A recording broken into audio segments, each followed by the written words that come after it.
तो अगर ध्यान से देखा और सोचा जाए तो guardians of the Galaxy volume 3 का ट्रेलर हमें बहुत ज्यादा कुछ तो नहीं दिखाता, लेकिन जो उसे करना है वो करके जाता है। मतलब हमारे ऊपर ये छाप छोड़ना कि ये मूवी किसी न किसी के लिए आखिरी होगी और हमारे आंसू रुकने नहीं वाले। लेकिन इसके साथ ही साथ कुछ ऐसे सवाल है जो हमारे मन में अभी भी छोड़ जाता है, तो एक एक करके उनको देखना शुरू कर देते हैं। तो सबसे पहले गमोरा वापस कैसे आई? अब जब मैंने अपने ट्रेलर का ब्रेकडाउन किया तो उसमें गमोरा को लेकर कोई भी बात नहीं करी, क्योंकि आई थॉट की अंडरस्टूड है कि गमोरा कौन सी वाली है। लेकिन फिर भी बहुत सारे लोगों ने बोला कि भाई गमोरा के बारे में तो बात ही नहीं करी, ऐसे कोई इग्नोर करता है कि? तो नहीं, इग्नोर नहीं कर रहे, बात कर लेते हैं। तो बेसिकली इन्फिनिटी वॉर में हम लोगों ने गमोरा को मरते हुए देख लिया, उसकी डेथ हो गई थी। तो ये वो वाली गमोरा नहीं है, ये वो गमोरा है जो एवेंजर्स एंड गेम में थानोस के साथ वापस आ गई थी। और जब आखिरी बार हमने इसको देखा था तो ये पीटर के अंगूरों पे घुटना मार के निकल गई थी। और पीटर की मर्दानगी पे शक करे बिना बस इतना कहना चाहूंगा कि आगे एमसीयू में चांसेस कम है कि हमें गमोटर के बच्चे देखने को मिले।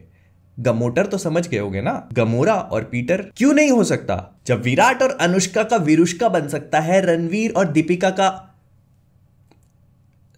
गमोटर हो सकता है।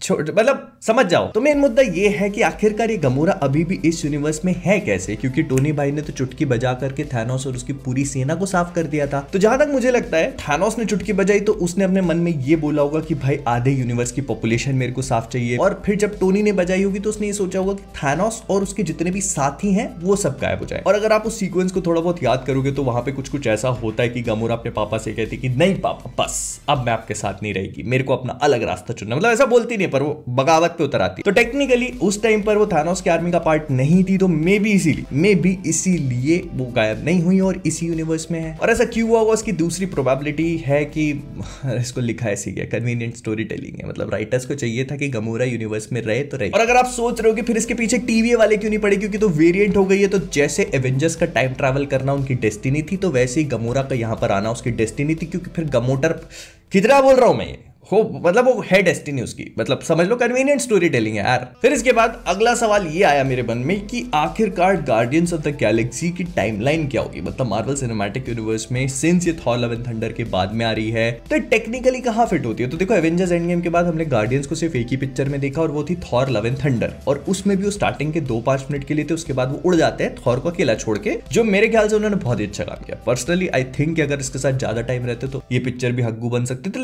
लेकिन वहां नहीं। तो आज से कुछ टाइम पहले जेम्स गन से किसी ने खुद ही पूछ लिया कि भाई आखिरकार ये किस टाइमलाइन में टेक प्लेस करती है। तो जेम्स गन ने कहा कि थॉर लव एंड थंडर के काफी समय बाद की पिक्चर है। एक्चुअली में Thor love and thunder Avengers end game के बहुत ज्यादा बाद में टेक प्लेस नहीं करती। गार्डियंस और थॉर एक दूसरे के साथ बहुत ही कम टाइम के लिए थे, मे बी कुछ वीक्स के लिए। लेकिन कमाल की बात है, थॉर भैया ने इतने कम हफ्तों, मतलब कुछ हफ्तों में इतना सारा वजन कम करके इतनी भयंकर बॉडी भी बना ली। गॉड होने के अलग ही फायदे है भाई, जिंदगी तो गॉड जी रहे हैं। फिर इसके बाद हमारा अगला सवाल काफी इंटरेस्टिंग सा है कि आखिरकार इस मूवी का मेन विलन हाई इवोल्यूशनरी चाहता क्या है। तो देखो, ये तो मेरे को भी नहीं पता, लेकिन फिर भी थोड़ी बहुत थ्योरी लगा लेते हैं। तो मैंने अपने ब्रेकडाउन वाले वीडियो में बताया था कि हाई इवोल्यूशनरी है क्या चीज। बेसिकली एक ऐसा इंसान है, मतलब होता यहीं पर है, हर्बर्ट विंडम इसका नाम होता है, अर्थ का होता है और उसको जेनेटिक एक्सपेरिमेंट्स करने का कीड़ा होता है। और जेनेटिक एक्सपेरिमेंट्स उसके इतने ज्यादा टॉप नॉच चले जाते हैं कि वो जानवरों को इंसानों में कन्वर्ट करने लगता है और वो ह्यूमनॉइड्स कहलाते हैं। मतलब वो इंसान जैसे जानवर होते हैं और उनको रखने के लिए वो एक अलग अर्थ बना लेता है जिसका नाम काउंटर अर्थ होता है। ऑलराइट, तो मैं यहाँ पे अपने एकदम खतरनाक टाइप का दिमाग लगाने वाला हूँ। अगर आप ये स्टार्टिंग के शॉट को देखोगे तो ये जितने भी गार्डियंस है, जब ये जाते हैं तो इनके बीच में रॉकेट नहीं है। इनफैक्ट बहुत सारे शॉट्स ऐसे हैं इस ट्रेलर के जहां पर रॉकेट एब्सेंट है। तो हो सकता है कि गार्डियंस रॉकेट को ढूंढने के लिए जाते हैं और उनको पता लगता होगा कि रॉकेट की जो ओरिजिन है, मतलब जहां पर वो पैदा हुआ है, वो शायद काउंटर अर्थ नाम की जगह है। और जब ये यहाँ पे पहुंचते हैं तो इनको रियलाइज होगा कि अभी भी यहाँ पर कुछ ना कुछ कांड चल रहे हैं, क्योंकि आगे ट्रेलर में हम स्टार लॉर्ड को यही सेम ब्लू कलर के कपड़े पहनकर एक बड़ी सी रेड कलर की बिल्डिंग से जंप करता हुआ देखते हैं किसी सफेद कपड़े वाले आदमी को लेकर के। तो मे भी ऐसा हो सकता है कि हाई इवोल्यूशनरी की क्रिएटेड काउंटर अर्थ तो हो, लेकिन वो वहां पर काम नहीं कर रहा। उसके चंगू मंगू जो होते हैं वो इस पूरे प्लेनेट को रन कर रहे हैं। और यहाँ पे पहुंचने के बाद गार्डियंस को लगता है कि भाई ये तो बहुत गंदे गंदे काम चल रहे हैं, इनको रोकना हमारा काम है। तो रेड कलर की बिल्डिंग में जाते हैं, यहाँ पे एक्शन होता है और फिर इसको लेके बाहर कूदेंगे। हाई इवोल्यूशनरी का घर एक्चुअली में दूसरी जगह जो हमने ट्रेलर में देखा तो एकदम घिनौनी सी दिख रही थी। उसके बाद ये लोग प्रोबेबली वहां पर जाएंगे। सारा गेस वर्क पे काम करो, पिक्चर मैंने भी नहीं देखी, बस ऐसे गेस वर्क पे बता रहा हूं। मे बी ऐसा कुछ हो सकता है कि इस बंदे का काम ये हो कि भाई ये ऐसी प्लैनेट क्रिएट करके और आके मूव ऑन कर चुका हो, इसका मकसद कुछ बड़ा है और क्योंकि ये इतना अच्छा नहीं है तो गार्डियंस इसको रोकने की कोशिश कर रहे हैं। या फिर ऐसा हो सकता है कि रॉकेट इसको रोकने की कोशिश कर रहा है और गार्डियंस रॉकेट को ढूंढने की कोशिश कर रहे हैं। Who knows? फिर इसके बाद आता है हमारा सबसे मेन और आखिरी सवाल कि आखिरकार इस मूवी में किसकी डेथ होने वाली है, कौन होगा वो जो हमारे को रुलाने के लिए जिम्मेदार होगा।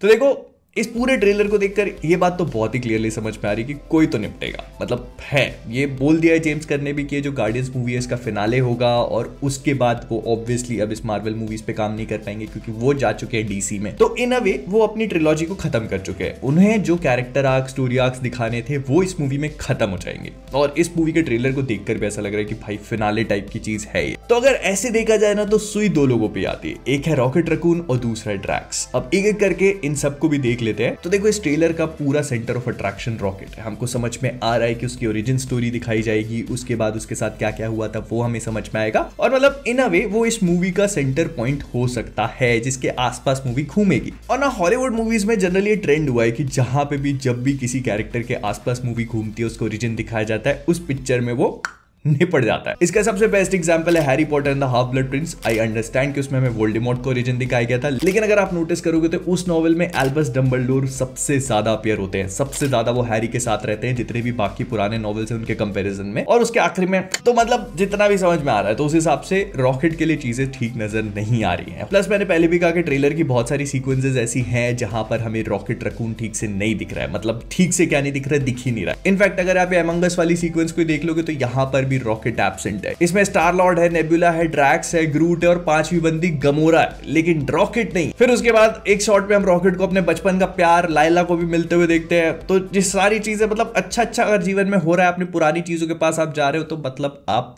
जा रहे हो। फिर इसके बाद सुई का दूसरा कांटा आगे घूमता है ड्रैक्स के ऊपर और उसका सिंपल और सोबर सा रीजन है कि ड्रैक्स ने अपना character arc story arc complete कर लिया। मार्वल सिनेमैटिक यूनिवर्स में अब ड्रैक्स सिर्फ एक कॉमिक रिलीज सर्व करता है जिसको देखकर हम हंस लेते हैं और कुछ भी नहीं, लेकिन इसका मतलब ये नहीं कि इमोशंस नहीं, इमोशंस जुड़े हुए हैं भाई, बराबर से जुड़े हुए हैं।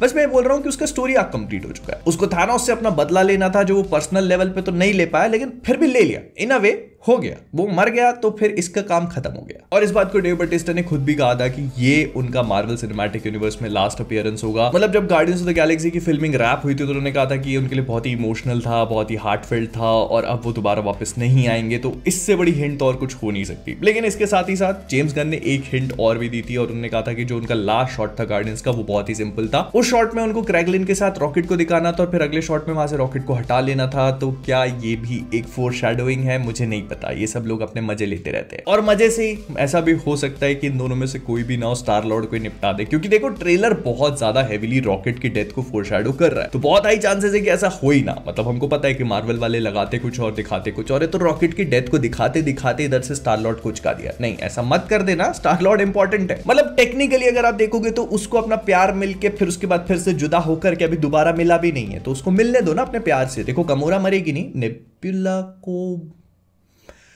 हमको फर्क नहीं पड़ता, आई डोंट माइंड। और स्टार लॉर्ड को अभी पता चला कि मैंटिस उसकी बहन है तो उसको अभी तो नहीं मारेंगे ना। लेकिन हर वीडियो की तरह इस वीडियो का सबसे मेन पार्ट तो छूट ही गया, कॉमिक बुक्स का ज्ञान।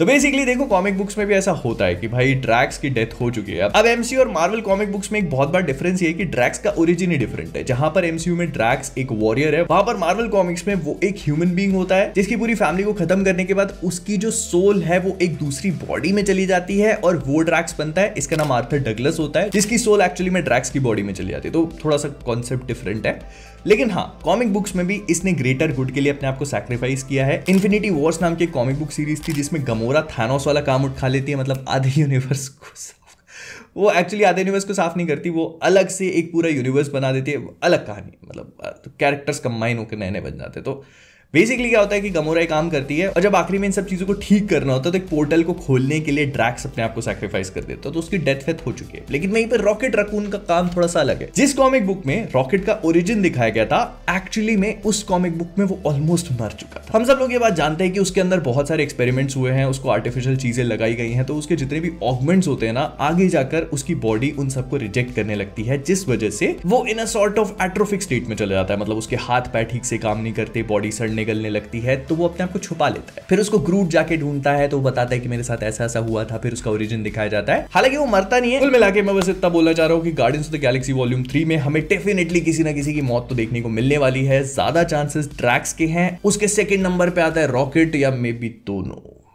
प्लीज एक ही दिल है, मत तोड़ना बार बार। और इन सब चीजों के बारे में आपको क्या लगता है मुझे कमेंट्स बताना मत भूलना। तो विद दैट बीइंग सेड हम लोग इस वीडियो को यहीं पर रैप अप करेंगे। अगर पसंद आया तो प्लीज लाइक कर देना, शेयर कर देना, नए हो सब्सक्राइब करना मत भूलना। तो जाने से पहले कॉमिक वर्ल्ड से मैं हूं मोहित और आप सभी लोग एज ऑलवेज कीपिंग ऑसम।